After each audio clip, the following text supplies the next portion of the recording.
Well, it's been 6 months since we got marriage equality in Australia. Has much changed? I'm Professor Paula Gerber. I'm here with Associate Professor Luke Beck to really have a chat about the path to where we are today and what's changed and what might be happening in the future. So, as I said, 6 months since we went through the postal survey, that rather harrowing time for the LGBTI community, where they felt very defensive and under attack a lot about their right to be in a relationship, to be recognised by the law in the same way that heterosexual couples are. But since that's happened, we've had about 2,500 same-sex weddings take place in Australia. We've had over 3,000 weddings, we suspect. We don't have the hard data, but we think we've got about 3,000 marriages that took place overseas that have now been lawfully recognised in Australia as legal marriages. So we're up around about the 5,000 mark, perhaps, of same-sex couples who are now lawfully married in Australia. So obviously a lot has changed for those people who have been finally able to marry, but what about for the rest of the country? What has changed for them? Luke, what do you think? Well, one important thing that has changed is that religious groups now have more freedom. Before marriage equality was passed, religious groups that supported same-sex weddings were prohibited by law from officiating over same-sex weddings, and in fact it was a criminal offence for a minister of religion to officiate over a same-sex wedding in Australia. And of those thousands of same-sex weddings we've had since marriage equality, some of those have in fact been religious same-sex weddings, and before marriage equality was passed, those were unlawful, and the ministers of religion would have been committing criminal offences punishable, in some cases by prison, if they had performed a religious marriage ceremony for a same-sex couple member of their congregation. So marriage equality has been good for individual couples, but it's also been good for religious groups and increasing religious freedom in Australia.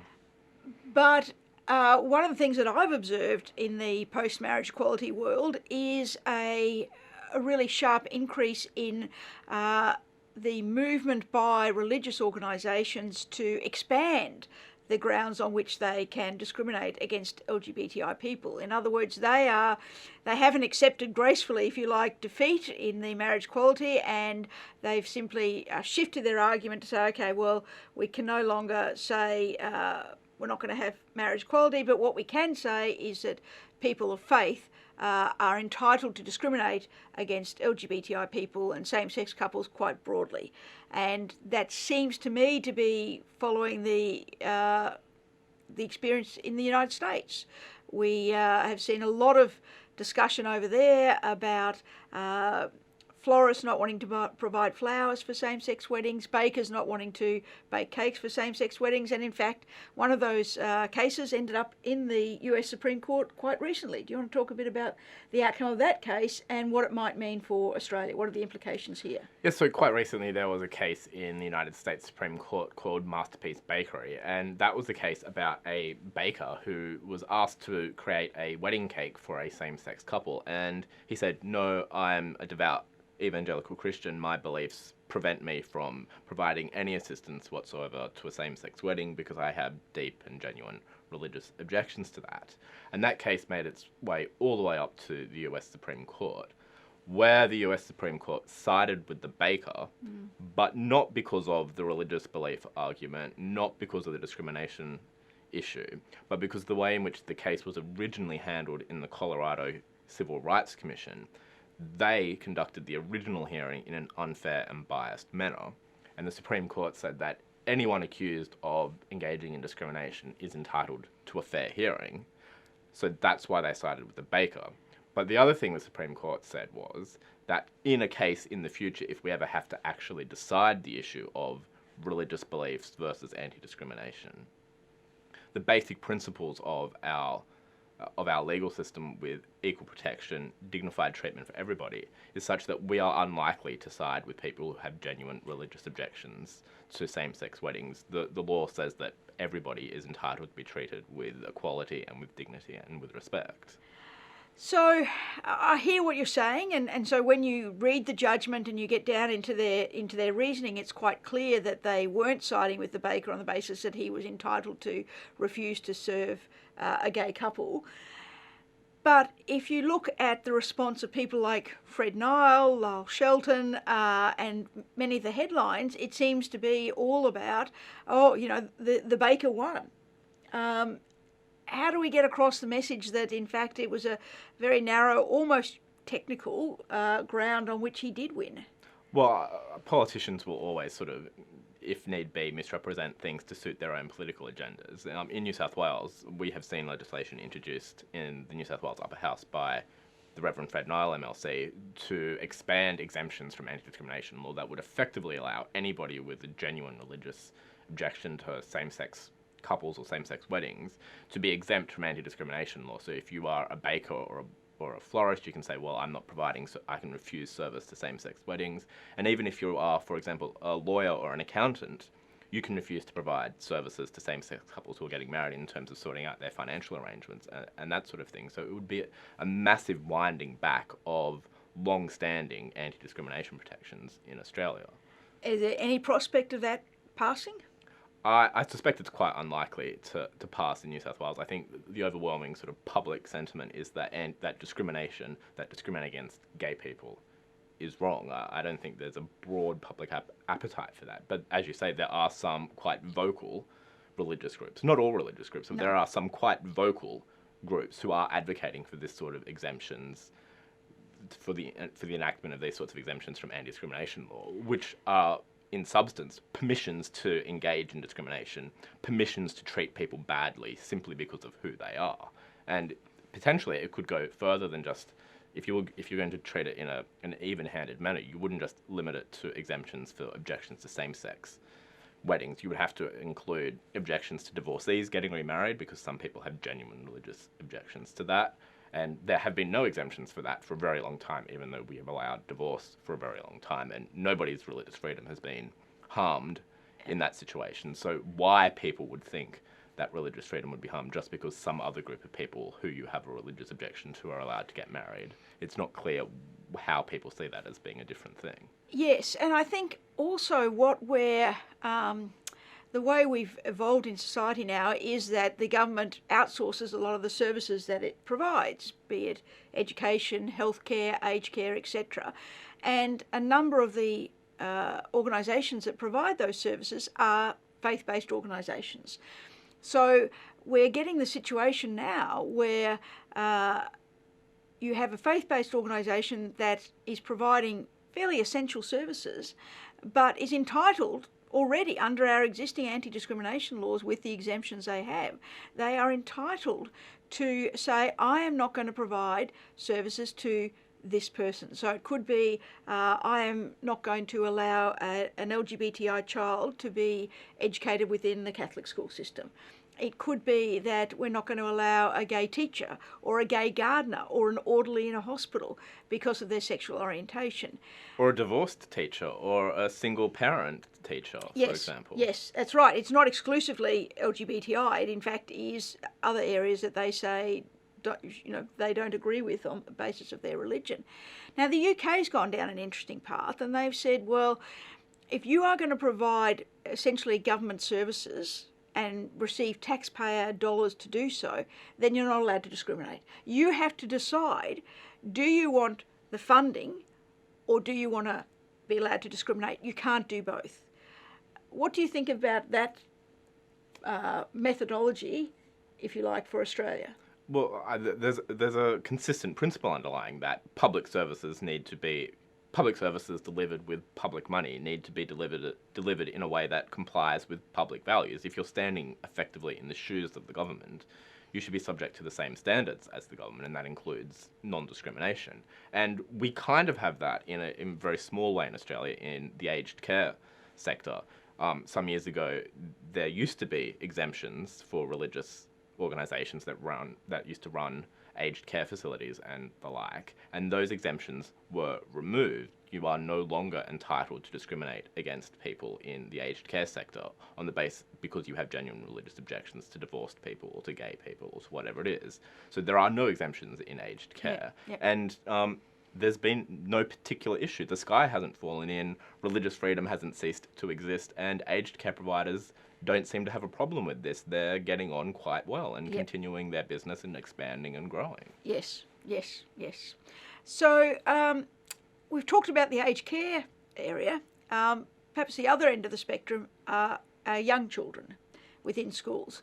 In the lead up to the vote on marriage equality, there were some fairly powerful ads being run by the No campaign saying things like, if we allow marriage equality, then your sons are going to go to school wearing dresses, they're going to role play being in same-sex relationships, radical sex education, including, homosexual sex, is going to become mandatory within schools. We haven't seen that eventuate. In fact, we've seen a bit the opposite, in that the South Australian government announced last week that they were cutting funding for the Safe Schools program, a program designed to address bullying against LGBTI students, where, there's a lot of research that shows that LGBTI youth are subjected to higher rates of bullying, and that the effect of that is diminished mental health outcomes, higher suicide rates, etc. So in order to address that, where we've got evidence that children are being harmed by this behaviour, the Safe Schools program was developed, but it's come under, sustained attack, particularly during the marriage equality debate, and now funding to that is being cut in South Australia. The Victorian government has said, the Victorian opposition has said if they win power, they're going to cut funding to the Safe Schools program. So I guess what I'm saying is law enough? If we've got the law that doesn't allow discrimination, can we stop there, or does more need to be done? I think a lot more is needed. Law reform and law change is just one piece of the is one jigsaw piece. It's one piece of the puzzle.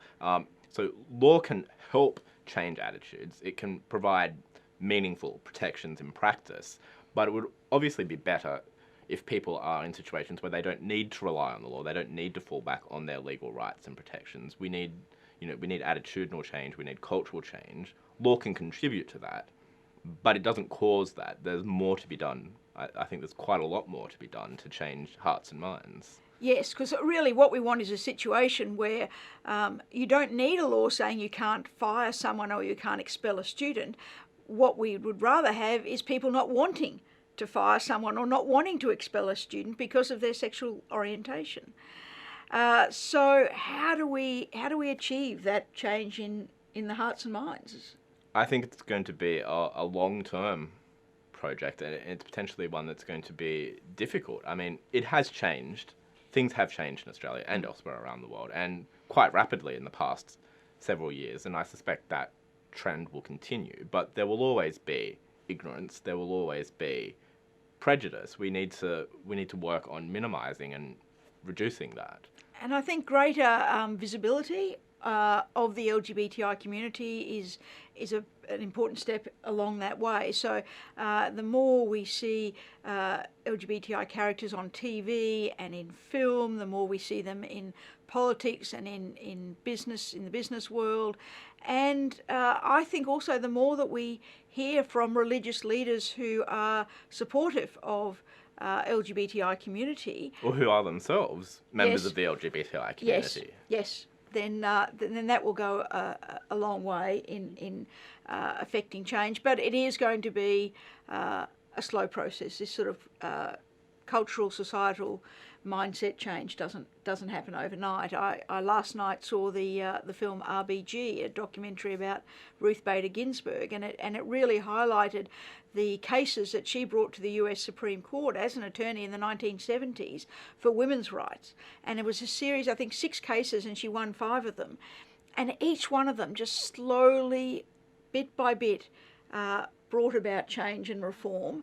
And then one of the cases was to do with the Virginia Military Institute, which was not allowing women to study there.